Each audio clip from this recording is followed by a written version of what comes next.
자, 어디 할 차례죠? 정책하다 만 것 같아요. 임대정책 할 차례죠. 저번 주 프린트 갖고 오셨죠, 그죠? 그래서 이제 224페이지로 가셔서 임대주택 정책으로 가도록 할게요. 근데 임대주택 정책이 시험 문제 잘 나옵니다. 그래서 별표를 제가 칠하랬죠, 그죠? 특히 이제 임대료 규제 정책이 가장 유력합니다. 그래서 임대료 규제, 그다음에 보조, 그다음에 공공주택 이런 식으로 이제 있기 때문에 들어가 보도록 할게요. 자, 임대료 규제부터 할게요. 임대료 규제 정책입니다. 분양가 상한제라고 하죠, 그죠? 분양가 상한제. 그래서 우리가 분양가 상한제처럼 이것도 하나의 상한제예요. 최고 가격제가 되거든요. 최고 가격. 그러면서 이제 그림을 그리면 가격과 양이 있어요. 가격과 양이 있으면은 수요하고 공급이 만나야지만 시장에서 가격이 결정이 되죠, 그죠? 이렇게 결정이 됩니다. 균형을 이루죠. 여기서 이제 가격을 균형 가격, 균형 임대료라고 합니다. 그래서 시장 임대료라고 하죠. 그럼 시장에서 지금 100만 원을 받고 있어요. 100만 원. 그래서 이제 그거를 가격 올릴 수도 있고 내릴 수도 있거든요, 그죠? 근데 이제 올려서 규제를 높게 했을 때랑 임대료를 130만 원으로 높게 했을 때랑 그다음에 70만 원으로 낮게 했을 때에 대한 효과죠. 규제 임대료를 70만 원으로 낮게 했을 때, 그럼 높게 했을 때와 낮게 했을 때를 이제 예를 들어 본다면, 자, 최저임금제라는 얘기 들으셨죠? 최저임금제는 이걸 결정해 놓고 밑으로 못 내리는 거예요. 근데 최고가격제는 이걸 결정해 놓고 못 올리게 받는 거거든요, 그죠? 그럼 우리가 만약에 이제 높게 설정했을 때는 다 지금 100만 원 받는데 130만 원 받으면 이 사람은 올리지도 않죠. 올리지도 않을 거고 다시 균형대로 오기 때문에 시장상에 아무런 변화가 없어요. 변화가 있다 없다? 없다. 근데 가격을 낮게 했을 때 효과가 발생하겠죠. 그죠? 이렇게 이제 보시면 됩니다. 초과 수요가 발생한다. 자, 그러면 이제 단기하고 장기가 달라요. 그죠? 단기는 제가 가격에 대해서 비탄력적이라고 그랬죠. 탄력적이다, 비탄력적이다? 비탄력적. 장기가 탄력적이죠. 그래서 단기적으로는 규제 효과가 나타납니다. 효과가 나타나서 단기는 왜냐하면 가격과 양이 있으면은 공급이 굉장히 비탄력적이죠. 그죠? 그래서 이제 우리가 만약에 가격이 균형 가격이 100만 원이면 70만 원으로 규제를 해요. 그럼 여기가 10개라면 균형이 초과 수요가 벌어지겠죠. 그죠? 그래서 이제 15개만큼 사는 사람들이 더 많아져요. 초과 수요가 벌어집니다. 5개만큼. 자, 그렇게 되면은 수요는 사려고 하는 수요잖아요. 그죠? 그래서 이제 기존 임차인이 혜택을 받아요. 단기에는. 그래서 임대인은 30만 원에 떨어졌지만 기존 임차인은 30만 원만큼 임대료를 싸게 샀죠. 그래서 우리가 단기적으로는 효과가 없다, 효과가 있다. 그래서 이제 단기적으로 효과 발생하면서 공급량을 못 줄이기 때문에 임차인한테 혜택이 있는 거죠. 그죠? 이렇게 이제 보시면 되고요. 근데 장기로 가서는 탄력적이에요. 장기는 탄력적으로 바뀌어서 가격에 대한 반응을 합니다. 그래서 얘네들이 공급을 줄여버려요. 공급을. 그러면 가격과 양이 있으면요. 단기는 공급을 못 줄였죠. 그죠? 못 줄였기 때문에 자, 요 균형인 상태에서 가격과 양에서 100만 원에다가 70만 원 떨어뜨리니까 아까는 못 줄였어요. 그러니까 수요가 15개가 돼서 초과 수요가 5개밖에 안 늘어났는데 초과 수요가 자, 장기적으로 가격을 떨어뜨리게 되면은 그냥입니까? 공급을 줄입니까?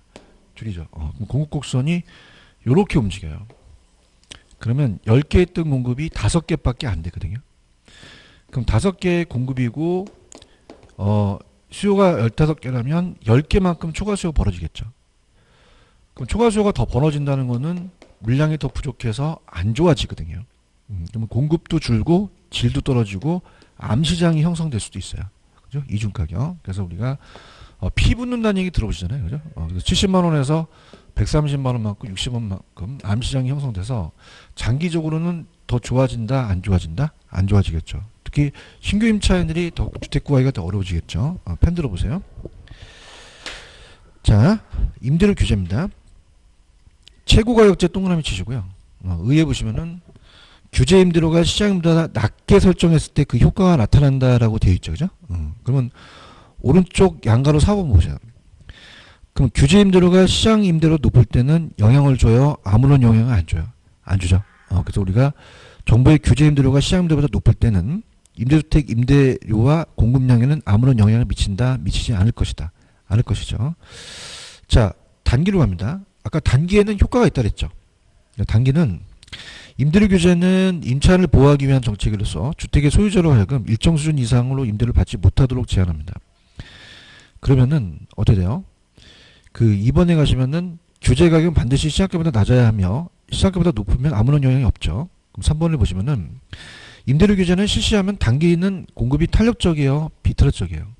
비탄력적이죠. 그래서 제가 따라서 단비 장탄. 단기는 비탈, 장기는 탄력적이죠. 그죠? 그래서 이제 임대료 규제로 인한 공급이 감소를 적어요. 따라서 임차인이 규제된 임대료로 혜택을 받게 되고요. 자, 4번이 그래서 별표. 임대료 규제는 장기적으로 실시하는 것이 아니라 단기적으로 효과가 있으며 공급이 비탄력적일수록 효과가 크죠. 근데 장기로 가서는 어떻죠? 공급을 그냥 해요, 감소시켜요. 초과 수요량이 더 단기보다 더 많아지겠죠. 그러다 보니까 장기에는 임대주택 수요와 공급이 좀 더 탄력적으로 변해서 임대료 하락에 의해서 수요는 증가하고 공급 감소해서 임대료에 대한 초과 수요가 더 많이 그냥입니까? 발생합니까? 발생하겠죠. 그 다음에 양만 줄어들어요. 질적 수준도 저하돼요. 저하되고 그 다음에 암시장이라는 게 형성되죠. 그래서 이중 가격이 형성돼서 또 뒷고래가 나타나서 임대주택 구하기가 더 어려워지죠. 그래서 4번에 가시면 임차인들의 주거이동이 활발하겠어요? 당연히 저하되겠어요. 저하되겠죠. 그래서 이제 보시면 됩니다. 자, 그러면은 저번 주 프린트를 보시게 되면 프린트에 거의 임대료 규제예요. 그래서 저번 주 프린트에 16번서부터 16번, 17번, 18, 19, 20, 그 다음에 23번까지 한번 풀어보세요. 저번 주 프린트, 저번 주 겁니다.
저번 주 프린트 갈게요. 16번을 보시면은 임대료 규제는 부동산, 자, 임대료 규제는 가격을 떨어뜨린 거잖아요. 그러면 싸게 파니까 질적 향상이 됩니까? 질적 수준이 저하됩니까? 저하되고, 어때요? 물량이 부족하니까 기존 세입자 주거 이동도 저하되겠죠? 둔화되고요. 그 다음에 7판을 보시면은 임대료 규제는 장기적으로 임대주택 공급량을 증가시켜요? 감소시켜요? 감소시키겠고요. 그 다음에 아까 단비 장탄 아시죠? 단기는 탄력적이에요? 비탄력적이에요? 장기는요? 탄력적. 그래서 우리가 그 임대료 규제가 임대주택 시장에 미치는 효과는 균형 임대료보다 상한이 낮을 때 임대주택에 대한 공급이 단기는 탄력적이다, 비탄력적이다? 비탄력. 장기는요, 탄력적이 되고요. 자, 19번에 가시면 다른 조건이 일정할 때 정부가 임대료 한도를 시장균형 임대료보다 낮게로 바뀌어야겠죠. 낮게 설정해야 초과 수요 발생해서 임대주택 부족 현상이 초래가 되죠. 높게 쓸 때는 아무런 영향이 없죠. 그럼 높게가 맡겼어요? 낮게가 맡겼어요? 낮게. 그 다음에 20번은 임대주택 정책에 정부가 임대료 상승을 균형가격 이하로 규제하면 단기적으로는 효과가 있죠. 그럼 단기적으로는 임대 공량을 늘어나지 않는 게 아니라 줄어들지 않기 때문에 임대료 규제 효과가 충분히 발휘되지 않는다, 발휘된다. 된다. 이렇게 보시면 되고요. 그 다음에 23번으로 가시면은 자, 당연히 임대료 상한은 균형가격 이하로 떨어뜨리니까 공급 과잉이에요? 초과 수요예요? 초과 수요가 발생하겠죠. 그래서 이렇게 해서 정리하시면 됩니다. 되셨죠? 그죠? 그 다음에 보조정책으로 갈게요. 225페이지입니다. 225.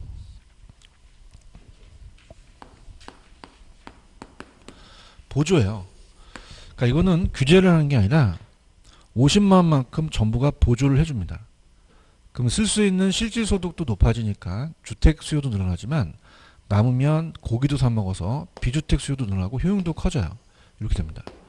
근데 수요측 보조와 공급 보조가 좀 달라요. 그래서 이제 우리가 본다면 단기 장기가 똑같을까요? 단기 장기가 다를까요? 다르죠. 그래서 이제 그거는 잠깐 넘기시면 아마 박스가 하나 나와요. 단기 장기라는 게. 넘겨보세요. 단기적 효과와 장기적 효과라는 게 있죠. 그죠? 이걸 이제 보시면 단기는 공급이 안 돼요. 그래서 이제 이 임대 수요만 늘어나서 가격을 올려놓습니다. 그럼 가격 올리니까 임차인 좋아요? 임대인이 좋아요? 임대인. 초과는 없겠죠. 그래서 고스란히 임대인한테 가요. 임대인한테. 근데 장기에 가서는 그냥입니까? 공급을 늘립니까? 늘리죠. 늘리게 되면은 가격이 자연적으로 떨어지겠죠. 그럼 가격이 떨어지니까 이제 누구한테 좋죠? 임차인한테 좋겠죠. 그죠? 임차인. 그렇게 보시면 돼요. 이렇게 된다. 자, 그래서 여기까지가 이제 전 페이지로 가시면은 자, 펜을 들어보세요. 225 가시면은 임대료 보조 정책은 의의에 보시면 얘도 고소득을 위한 거예요. 저소득층을 위한 거예요. 일정 수준 이하의 저소득층에 정부가 무상으로 임대료를 일부러 보조해서 밑에 수요자 보조라는 게 있습니다. 그러니까 수요자 보조는 이 집세 보조와 가격 보조라는 게 있는데 요거는 이제 이렇게 볼게요.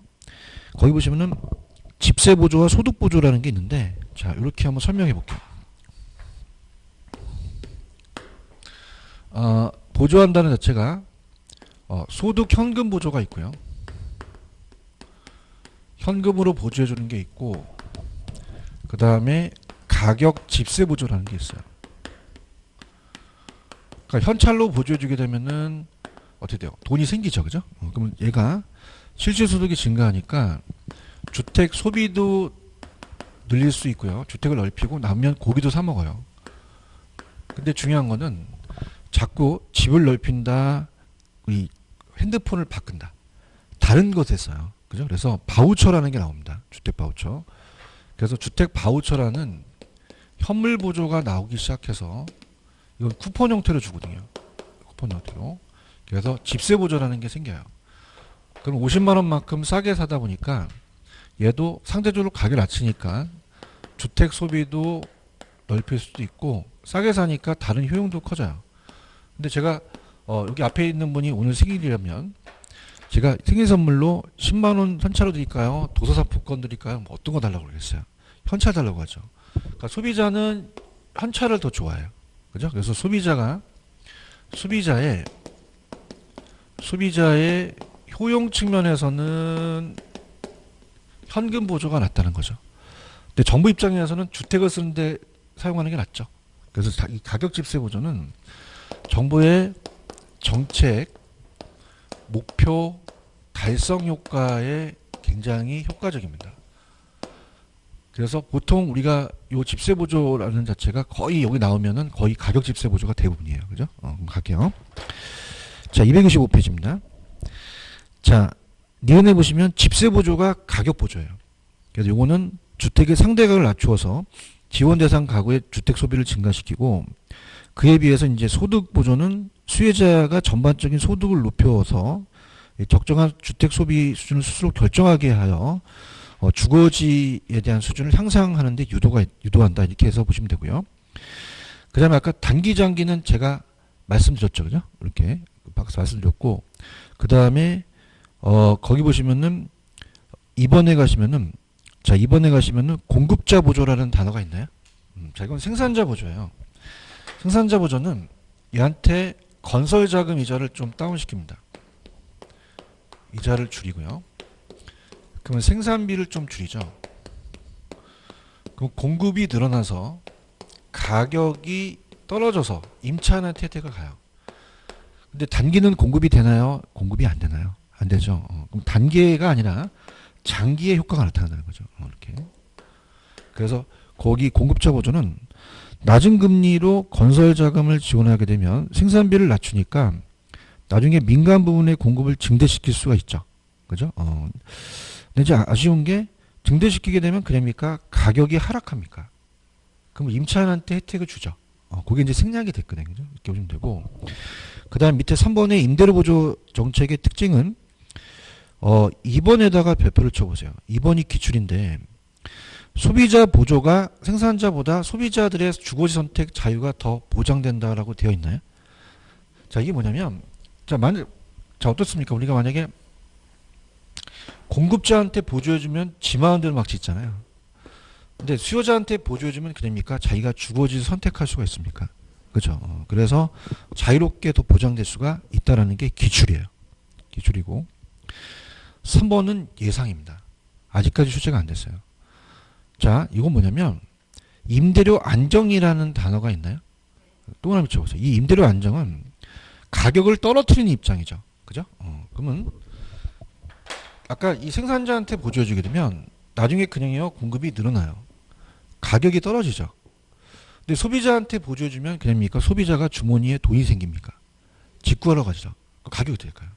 올리게 되거든요. 그래서 임대료를 안정시키려면은 소비자보다 생산자 보조가 안정적이죠. 그런가요? 근데 제가 개인적인 생각은 3번은 안 나올 것 같아요. 2번 정도로 가져가세요.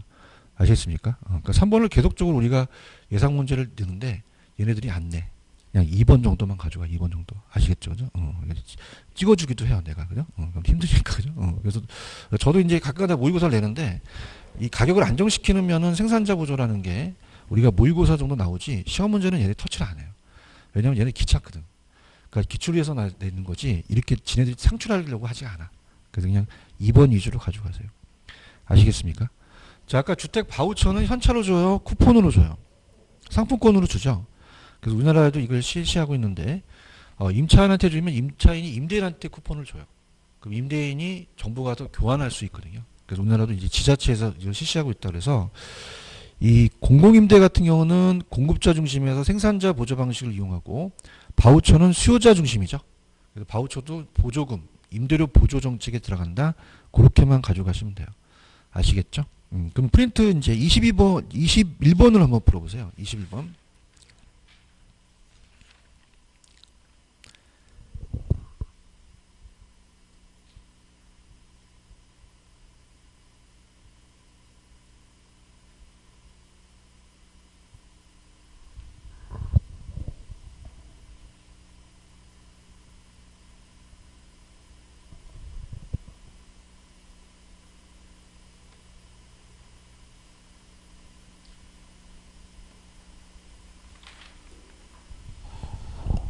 자, 당연히 보조 정책은 다른 조건이 같을 때 임대주택 공급이 감소합니까? 증가합니까? 증가죠. 나중에 증가하게 되거든요. 그죠? 그래서 이렇게 해서 체크하시고요. 그 다음에 227페이지로 갑니다. 227 가시게 되면 227 들어갑니다. 공공임대라는 단어가 있나요? 자, 요거 들어갈게요.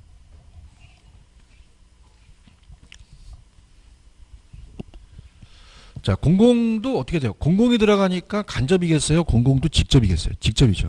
직접 개입입니다. 공공임대주택이에요. 그래서 얘가 요즘의 트렌드는 어떻게 되냐면 지금 찍어드리면 의만 나오는 트렌드예요. 지금 거기 보시면 효과 있어요. 효과? 효과는 15년서부터 끊겼습니다. 안 나와요.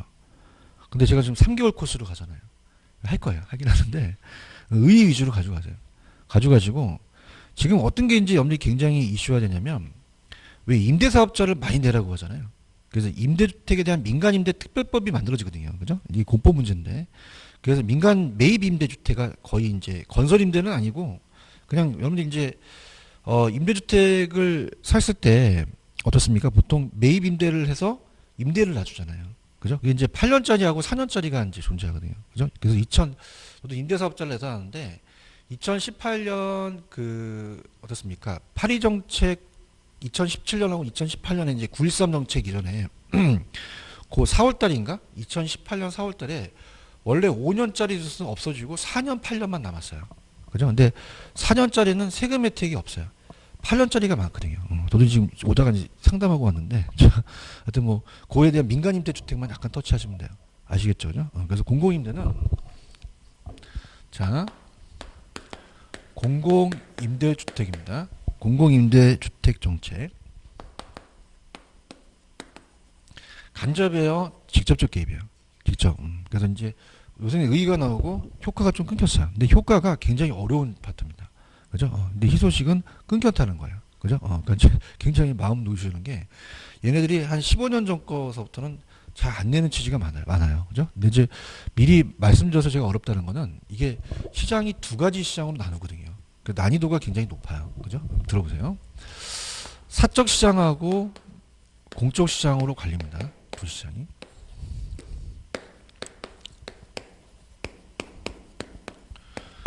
그러면 사적 시장은 가격과 양이 있으면 공급과 수요죠. 공급과 수요가 만나서 균형 가격을 이루어요. 그럼 아까 100만 원을 하던 걸 그냥 만 원을 뺄게요. 가격을 떨어뜨리니까 문제가 발생했죠. 그래서 보조를 한 다음에 공공은 그러니까 민간한테 맡기고 이 공공주택을 싸게 공급을 하는 거죠. 그죠? 그럼 우리가 공적 시장에서 정부가 시장 가격보다 낮게 가는 거죠. 그런가요? 그러면서 지금 문재인 대통령 들어오면서 이 다주택자한테 임대주택 사업을 내라고 하거든요. 그죠? 그러면 어때요? 기존에 있는 주택을 임대주택으로 돌릴 수 있죠. 그럼 임대주택이 적어지겠습니까? 많아지겠습니까? 많아지죠. 많아지면 선택의 폭이 넓어져요. 그러면 임차인들이 유리해질 수 있다라는 얘기죠. 그죠?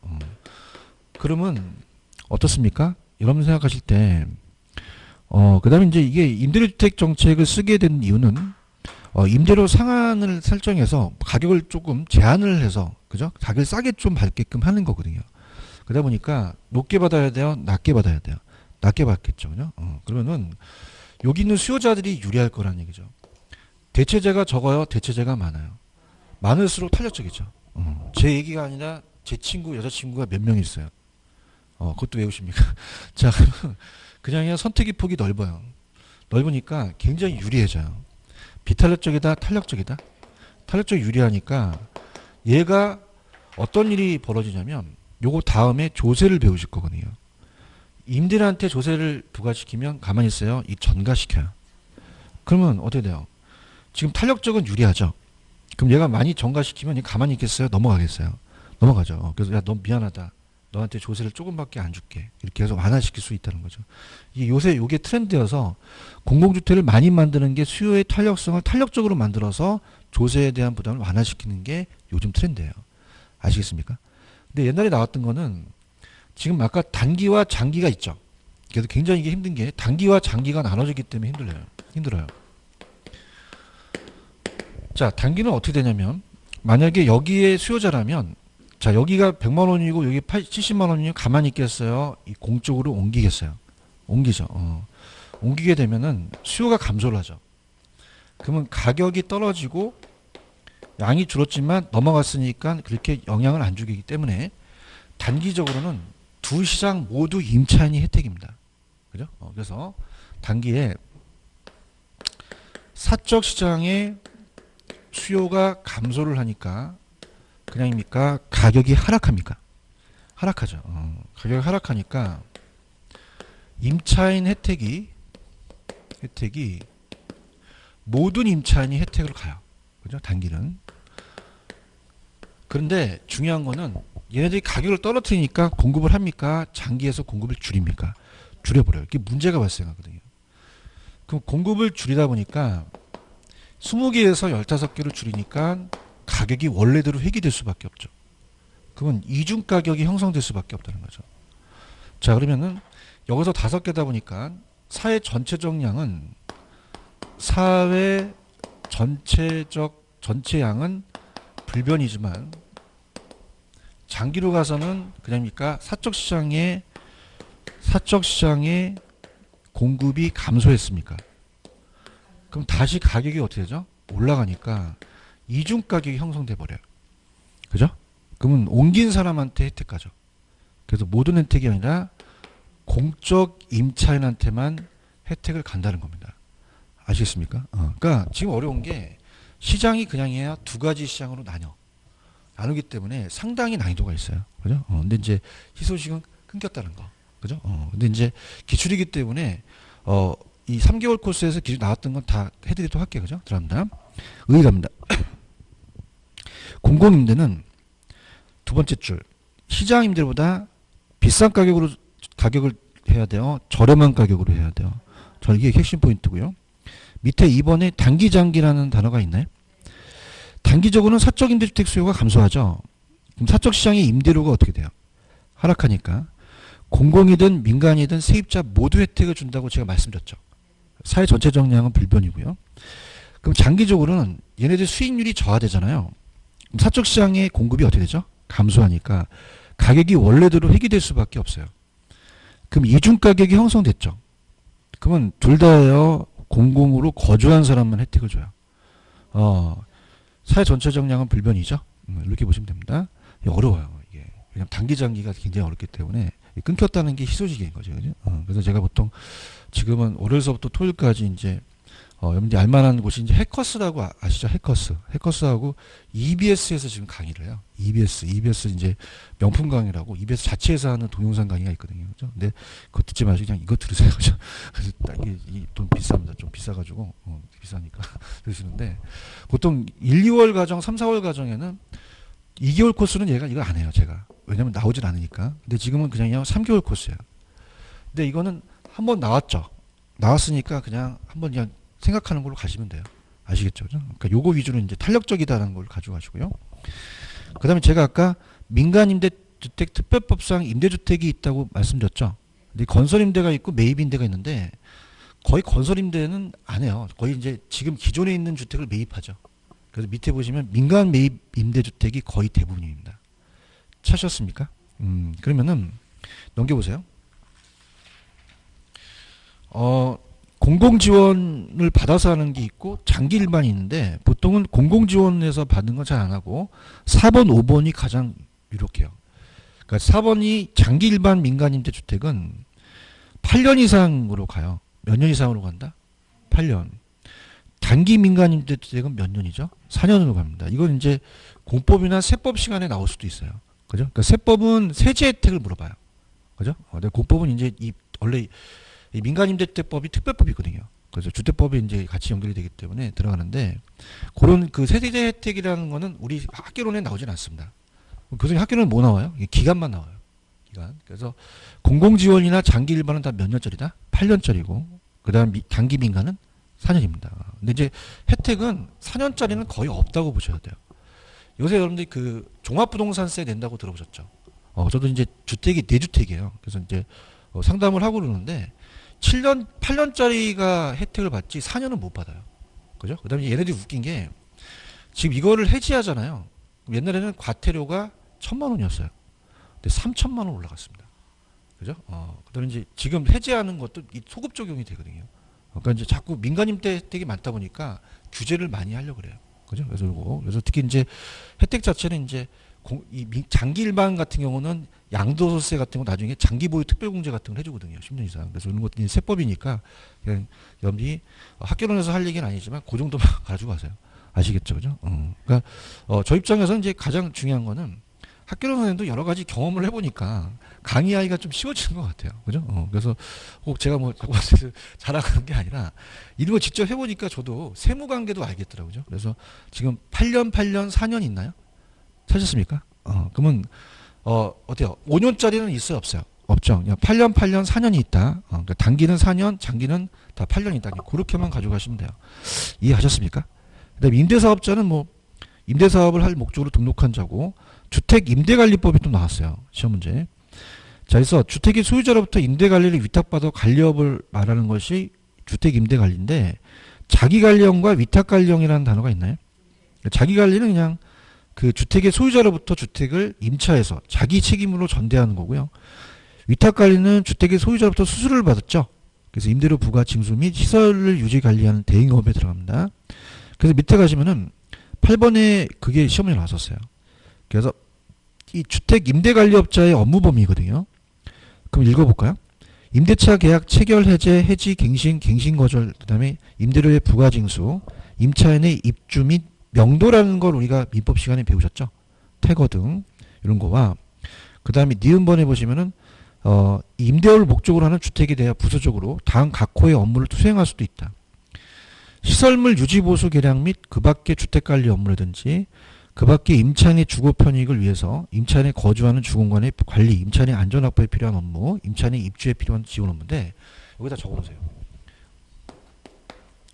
임차인의 대출 알선 업무는 한다 안 한다? 안 합니다. 그죠? 그리고 대출 업무는 하는 게 아니죠. 그죠? 그래서 요게 나왔었어요. 당연하죠. 그죠? 대출 업무 같은 걸 해야 안 해요. 안 하죠. 대출 알선 업무 같은 건 안 한다. 이렇게 해서 이제 그렇게 보시면 됩니다. 무슨 말씀인지 아시죠? 그죠?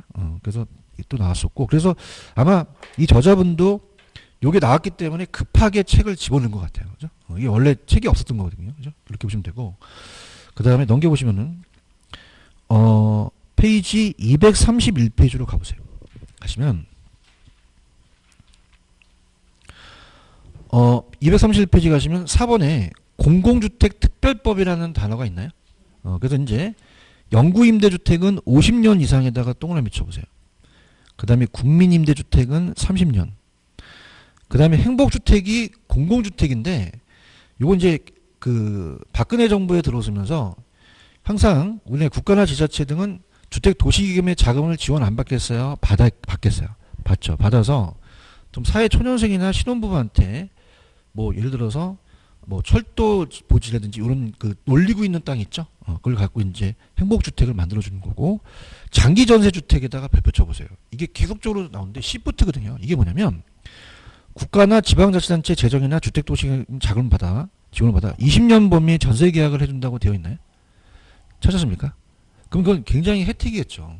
그죠? 특히 저는 이제 잘 보는 게 강남의 장기 전세는 진짜 혜택이에요. 20년이잖아요. 그죠? 몇 년이다? 20년. 만약에 30년 하면 돼, 안 돼요? 안 되죠. 어떻게 해오냐? 전세 계약이 보통 몇 년이에요? 2년. 그래서 20년이에요. 그죠? 그럼 자, 그럼 30년이다, 20년이다? 20년. 그러니까 장기 전세 주택 위주로 가져가세요. 그러니까 요게 자꾸 출제가 돼요. 그죠? 이게 시프트입니다. 그 다음에 넘겨볼게요. 넘기시면은 232페이지 가시면은 분양주택 정책의 분양가 규제와 자율화라는 단어가 있나요? 그러니까 시험 문제는 보통 규제 정책 위주로 나와요. 분양가 상한제. 요새 분양가 상한제 쓰는 거 아시죠? 그래서 이렇게 상한제가 나오지 자율화는 잘 출제가 안 됩니다. 상한제가 만약에 안 좋아지면 이걸 자율화로 바꾸거든요. 그죠? 근데 자율화는 많이 못 가요. 많이 못 가다가 다시 또 규제를 해서 되풀이가 되는데 시험 문제는 자율화보다는 규제 정책 위주로 나옵니다. 근데 제가 비교는 해드릴 거예요. 그죠? 그래서 해드리는데 자, 분양가 하한제예요? 아까 상한제예요? 최고 가격제죠. 그죠? 이게 요새 굉장히 이슈화돼서 논란이 돼서 나오는데 분양가 상한제입니다. 세종시도 조정지역 아니나요? 맞아? 조정지역이죠. 분양가 상한제 적용하지 않나요? 해요? 자, 그래서 합니다. 들어갈게요. 분양가 상한제입니다. 이게 생긴 게 1970년도 초반에 생겼어요. 우리나라가. 그죠? 그래서 이제 우리가 건설회사가 그 현대건설의 정주영께서 아파트가 아니라 빌라서부터 시작을 했거든요. 그러면서 막 압구정서부터 저기 음아파트까지 쭉 나열되면서 가격을 막 올려받습니다. 분양가를. 그래서 규제를 처음 내세운 거예요. 분양가 규제를. 그래서 분양가 상한제가 먼저 생겼죠. 가격과 양입니다. 자, 그래서 공급과 수요가 있으면은 균형을 이루죠. 자, 그래서 여기가 이제 시장 가격이에요. 시장. 뭐 요즘 뭐 1,000만 원 하는 곳은 거의 이제 사라졌지만 평당 1,000만 원이라고 볼게요. 자, 이 분양 가격입니다. 시장 가격입니다. 자, 이제 시장 가격이 너무 높다고 생각해서 저소득층을 위한 거잖아요. 그럼 이걸 가격을 올려야 돼요? 이상해야 돼? 내려야 돼요? 내려야지만 효과가 있겠죠. 그죠? 그래서 규제 가격을 800만 원으로 규제를 해요. 너네 800만 원 이상 받지 말아라. 이렇게 하는 거죠. 그럼 결국은 800만 원으로 가격을 떨어뜨리게 된 거예요. 그죠? 그래서 어떻게 되냐면 분양가 규제는 분양가가 인하하는 효과가 발생합니다. 그러면 건설회사들의 수익성이 악화되니까 공급을 하겠어요? 초과 수요가 발생하겠죠. 공급을 하겠어요? 공급을 줄이겠어요? 줄이죠. 그럼 공급을 줄여버립니다. 자, 공급을 줄여버리니까 질도 떨어지죠. 그러면 그냥요, 이 공급이 안 나와요. 그러면 중고주택 가격과 올라가서 시세 차익이 노리죠. 그러면 투기 수요가 더 늘어날 수 있다는 거죠. 그죠? 투기 수요. 투기 가수요가 더 늘어납니다. 가수요. 그러다 보니까 시세 차익을 노리잖아요. 그죠? 그럼 우리가 어떻습니까? 이 저소득층의 주택난이 더 심각해지는 게 되는 거죠. 그래서 가볼게요. 자, 오히려 자, 그럼 자축에 가볼게요. 이분이 하셨으니까. 자, 우리가 이제 효과로 갑니다. 그 내용은 아실 거고. 분양가 규제는 단기적으로 그냥입니까? 투기 수요가 증대됩니까? 장기적으로 공급이 안 나오죠. 그럼 주택 가격이 중고주택 가격이 상승해 버려요. 그럼 주택 생산 업체 간 경쟁력 약화시켜 그에 따라 주택 산업의 생산성이 저하되겠죠. 그죠? 그 분양 가격과 시장 가격이 격차를 발생시켜서 투기 수요가 유발되고 주택 청약의 과열 현상을 초래함으로써 주택 가격을 향상시키겠죠. 그죠? 요즘 오늘 청약 열기 굉장하죠. 어저께도 저도 재테크를 좀 하시려면 줍줍이라는 게 있어요. 이게 뭐냐면 수원에서 어저께 했었거든요. 수원에서 신문을 보시고 인터넷 보시면은 수원이 요새 핫해요. 되게 재개발 쪽으로. 그래서 어저께 무순위 청약입니다. 일반인도 청약할 수가 있어요. 근데 저도 했는데 접촉이 다운돼 갖고 4시까지 했는데 7시까지 연장했는데 못 붙었어요. 이거 완전 높더거든요. 그죠? 그러니까 그냥입니까? 이 청약이 과열돼 있습니까? 과열되죠. 찾으셨어요?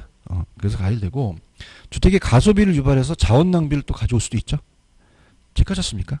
근데 이제 오른쪽 보시면 도시형 생활주택이라는 단어가 있나요? 요게 이제 우리가 원룸형이에요. 그래서 요게 이 저자가 잘하신 게 굵은 글씨 위주로 가세요. 그럼 거기 보시면 300세대 미만이라는 단어가 있나요? 찾았습니까? 350이에요. 300세대예요. 이걸 암기하셔야 됩니다. 그래서 여러분 영화 중에서 300인이라는 영화를 보셨나요? 있어요. 그런 게. 300인이 몇만 군을 쳐부셔요. 그죠? 그제 몇 명이라고요? 300인. 걔네들이 살고 있는 게 도시형 생활주택이에요.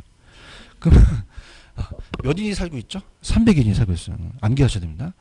그 다음에 밑에 가시면 굵은 글씨가 분양가 상한제도는 적용받다 받지 않는다? 안 받아요. 도시형 생활주택은 안 받거든요. 그죠? 그래서 이게 감정평가사 시험 문제를 뺏겨서 공인중개사 또 나왔어요. 그죠? 그래서 그렇게 보시면 돼요. 무슨 말씀인지 아시겠죠?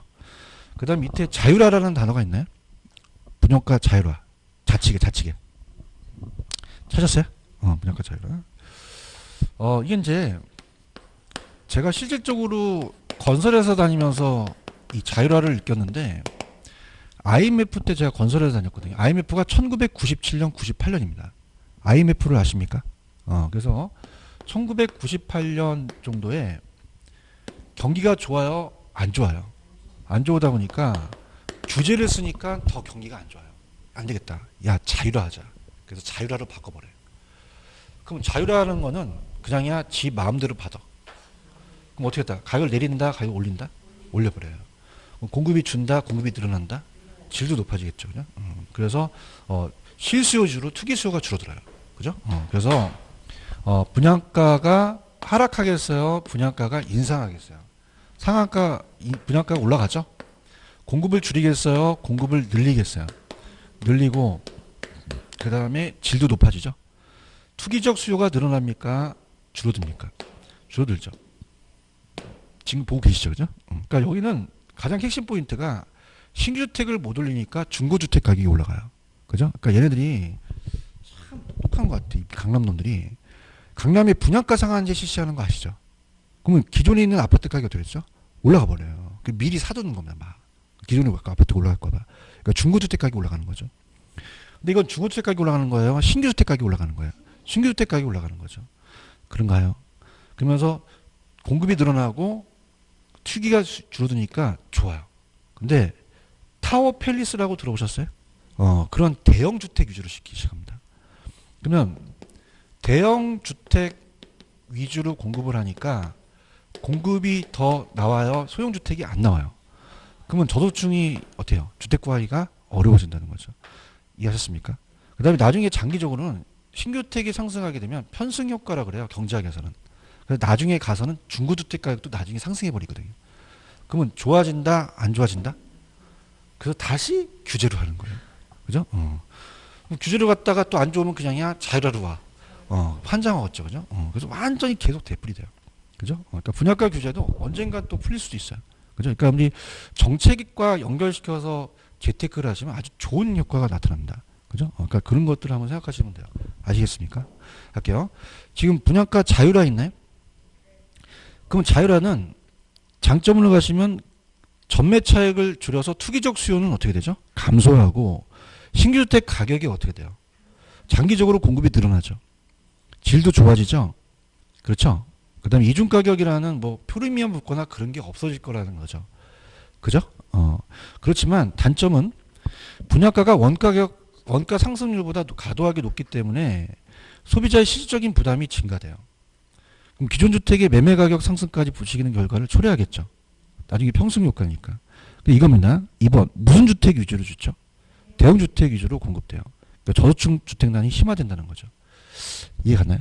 그래서 이게 잘못되면 건설회사가 가장 어려운 게 그 외부적인 무작위적 변동이에요.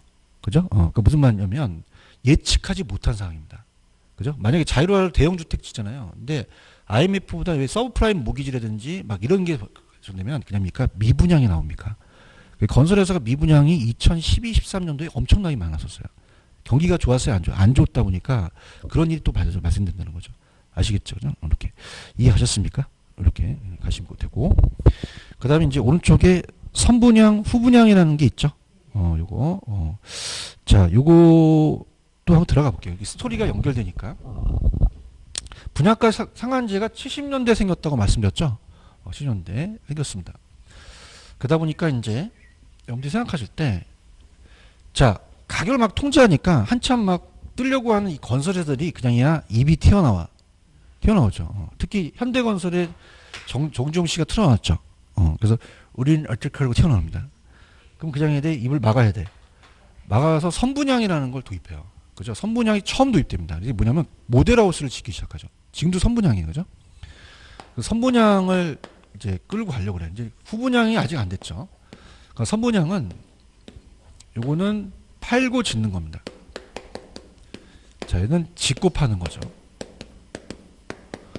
자, 그러다 보니까 이 선분양에서는 모델하우스라는 게 있어요. 그죠? 모델하우스. 올해도 나왔거든요, 시험 문제. 딱 2번 나왔습니다. 그럼 우리가 갑이라는 건설회사가 만약에 30평 아파트를 판매하려고 그래요. 그럼 5억의 분양가를 설정해서 판매를 합니다. 자, 그러면 그냥입니까? 분할 납부가 가능합니까? 분할 납부가 가능하죠. 계약금, 중도금, 잔금이라는 게 있잖아요. 그런가요? 그래서 10%를 내고 얼마든지 분할 납부가 가능하다는 얘기죠. 그죠? 그래서 우리가 이 중도금 대출에 대한 보증을 해줘요. 그죠? 허그라는 데가 있고 HF가 있거든요. 또 이름까지 얘기하는데 허그는 5억까지고 HF는 3억까지예요. 그래서 여러분들이 많은 걸 이제 혜택을 또 받을 수가 있는데 그런 중도금 대출이다 보니까 어떻게 돼요? 정부가 또 보증을 해주니까 분할 납부가 가능하죠. 그래서 이거는 이제 분할 납부하다 보니까 이자 부담과 부도 위험을 소비자가 안고 가요. 근데 이건 그냥입니까? 건설회사가 짓고 팝니까? 지려면 건설회사가 돈을 땡기잖아요. 그래서 이자 부담과 부도 위험을 공급자가 안고 가요. 근데 공급자가 실질적으로는 형식적으로 냈지만 나중에 실질적으로 분양가에 전가시킬 수도 있죠. 이게 올해 시험에 나왔거든요. 그죠? 그다음에 이 선분양의 문제점이 되는 게, 자, 어저께도 이제 제가 청약하면서 줍줍이라는 게 있잖아요. 이 프리미엄이 형성돼요. 그러니까 어저께 왜 몰렸냐면 피가 1억입니다. 1억. 그죠? 근데 이게 청약 통장을 쓰는 게 아깝거든요. 근데 어저께는 청약 통장 없이 잔여 세대였어요. 나 놀래, 이 컴퓨터였는데요. 계속 마비되는 거예요. 마비돼. 그럼 그냥요, 그 시세 차익을 노려요. 그렇죠. 이게 굉장히 시세 차익이죠. 그죠? 계약금만 내면 되거든요. 그죠? 그래서 이 메리트가, 분양권 전매가 허용되는 건 6개월 후거든요. 비규정 지역에서. 그럼 계약금만 내면 돼요. 자금이 많이 안 들어요. 별걸 다 가르쳐 주네. 아씨, 참 가르쳐. 그거 나중에 얘기하고. 자, 자, 그다음에 계약금만 있으면 돼요. 계약금만. 그죠? 근데 이제 걸리는 게 있는 게 이제 청약이 이제 또 다른 게 있느냐, 그 허그냐, HF냐. 근데 그런 데서 이제 제약하는 거가 있기 때문에 그건 알아봐야 돼요. 그러니까. 그러면서 자, 이 프리미엄이 형성이 돼요.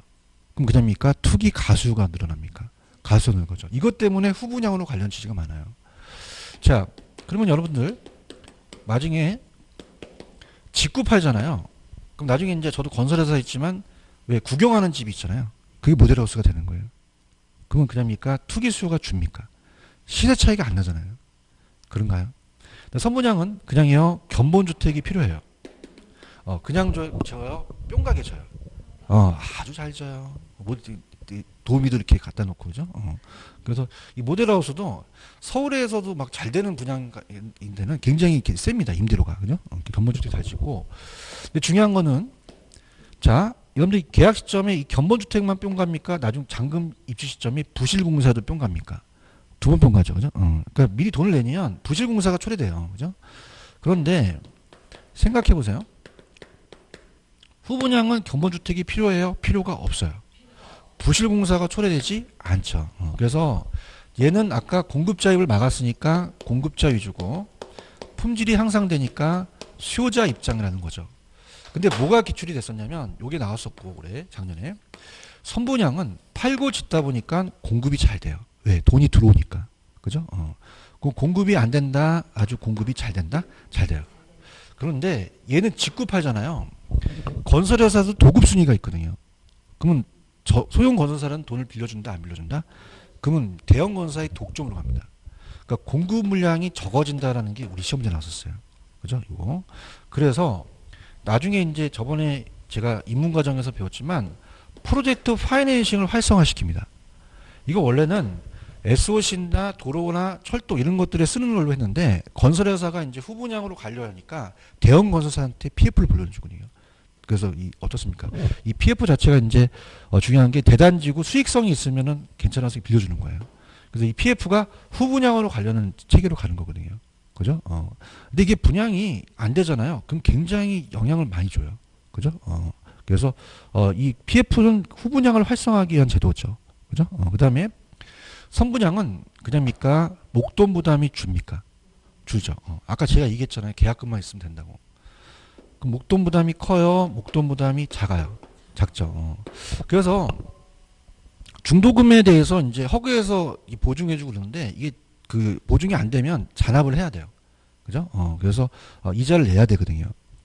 근데 중도금은 그렇게 많나요? 중도금은 그렇게 높지는 않나요? 높진 않죠. 중도금도 거의 10%씩 되거든요. 그럼 한 5천만 원 정도 또 내가 또 마련해야 되잖아요. 그죠? 그러면 5천은 5억에서 그렇게 크지 않죠. 그래서 목돈 부담이 없어요. 그죠? 그러면 어떻게 돼요? 돈이 없어. 그럼 그냥 친정으로 달려가서 엄마한테, 엄마, 나 지금 5천만 원 내야 되는데 나 2천밖에 없어. 3천만 원 벌려. 나 해약하래. 나 자살하고 싶어. 그러니까 엄마가 아빠 몰래 짱 박은 돈 있다 주죠. 근데 후분양은 5천이 필요합니까? 5억이 한꺼번에 필요합니까? 목돈 부담이 크죠. 그래서 가서 엄마한테, 엄마 나 자살하고 싶어. 그때 엄마가 뭐라 그래? 죽어 이씨 이런 거지. 그래서 나온 게 모가지론이에요, 모기지론이에요. 보금자리론이 출시됐어요. 그러니까 보금자리론이 출시된 게 한 2000년도 초반이거든요. 그래서 이게 여러분이 아시는 분들은 무주택 서민들한테 집값의 70%를 땡겨줍니다. 그럼 다 무슨 분양으로 가려는 거죠? 후분양이에요. 그래서 후분양의 단점 위주로 가져가세요. 자, 가서 봅니다. 그럼 넘겨보세요. 다른 것들은 다 제가 있기 때문에 뭐 떠들어댄 건 제 입만 아프고, 넘기시면 후분양의 단점이라는 단어가 있나요? 이거 위주로 나옵니다. 자, 왜 그래요? 지금 선분양으로 가야 돼요? 우리가 후분양으로 가야 돼요? 그럼 단점을 알아야 될 거 아니에요? 그러면 소비자가 단기간에 목돈을 마련하는데 부담이 크죠? 아까 엄마가 5억 달러니까 엄마가 뭐라 그래요? 죽어, 이씨. 그래서 이제 보금자리론을 만들어낸 거고, 건설업자가 건설 자금을 직접 조달하는데 부담이 가죠? 그래서 소형 건설사들은 돈을 다 대출 안 해줘요. 그럼 대형 건설사의 독점이니까 공급이 줄어버리죠. 그래서 PF를 만들어야 되죠. 그 다음에 품질 가격 면에서 경쟁력이 취약한 군수업체들도 시장을 퇴출할 우려가 있죠. 그렇기 때문에 어떻게 돼요? PF라는 파이낸셜을 활성화시켜서 후분양을 정착하려는 거죠. 이해 갔나요? 그래서 지금 아직까지는 분양가 자율화요 상한제예요. 그러니까 상한제가 그냥요 저소득층을 위한 거예요. 가격이 어떻게 돼요? 내리는데 공급을 한다, 공급을 안 한다? 그러면 중고주택 가격이 시세 차익이 그냥이야 과열돼서 투기 수요가 늘어나죠. 그런가요? 견보주택이 필요하고 부실공사가 초래할 수도 있죠. 그래서 이런 것들이 이제 문제가 되니까 후분양으로 가려고 그러는데, 후분양으로 가게 되면 그냥입니까? 투기 수요는 줍니까? 견보주택 없어지고 부실공사 초래하지 않죠. 근데 그냥요 공급이 줄어들어요. 줄어들고 목돈 부담에 대한 그게 크겠죠. 근데 청약제도 같은 게 없어질 수도 있잖아요.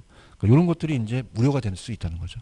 아시겠죠? 그죠? 근데 검토 중인데 막상 또 이걸로 가게 되면 여러 가지 또 단점이 나타날 수도 있거든요. 그러니까 이런 보완책을 다 해놓고 나서 그 다음에 후분양으로 가야 된다는 얘기죠. 아시겠죠? 이렇게 이해 가셨습니까? 조금만 쉬었다가 갈게요. 쉬세요.